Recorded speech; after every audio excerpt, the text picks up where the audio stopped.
उत्तर प्रदेश की सरकार ने ये बताया कि उनकी हिफाजत की जाएगी उनकी जान, और जब उनकी फैमिली कह रही है कि उनको स्लो पॉइजन दिया गया है जिसकी वजह से उनकी मौत हुई है, और उनके बड़े भाई जो एमपी हैं वो ये कह रहे हैं कि जिस जेल से अस्पताल को लेकर गए तो वहाँ पर वो कंसर्न डॉक्टर्स नहीं थे जो पॉइजन उनको दिया गया, और उसके बाद उनको फौरन एक दिन के अंदर या 2 दिन के अंदर वापस हॉस्पिटल जेल भिजा दिया गया, जिससे उनकी मौत वाकई में हुई है।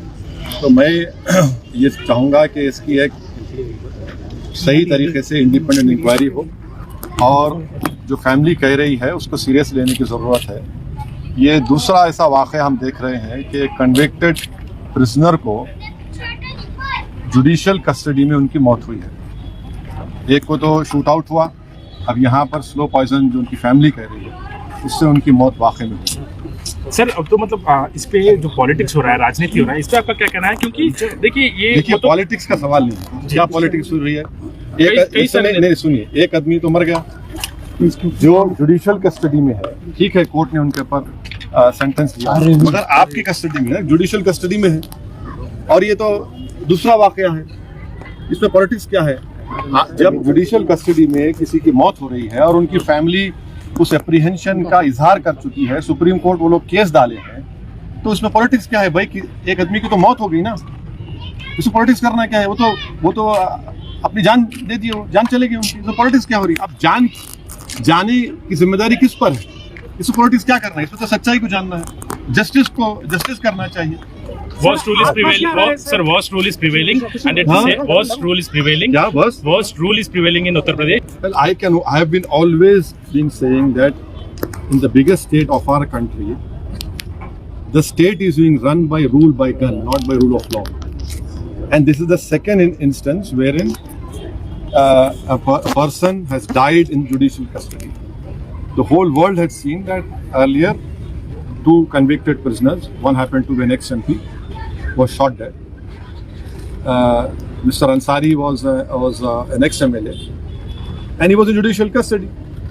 And when this family has filed a case in Supreme Court, stating to the Honorable Supreme Court that there is an apprehension by the family that he will be killed inside the prison.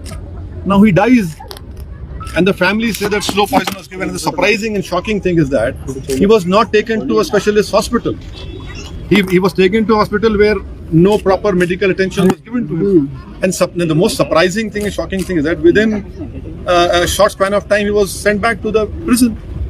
So definitely what the family is demanding, I hope that the Uttar Pradesh government, in the interest of justice, in the interest of rule of law, will have an impartial inquiry.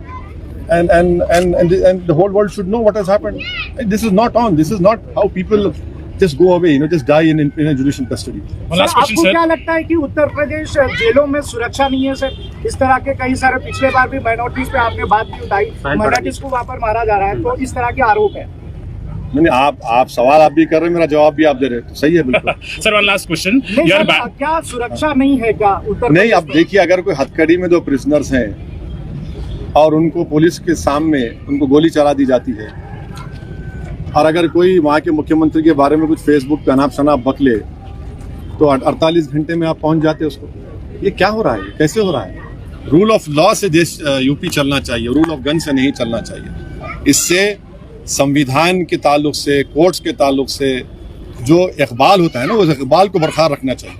Sir, you are a barrister, so 600 lawyers writing a letter to CJI and Prime Minister calling it bullying, and Congress is known for this.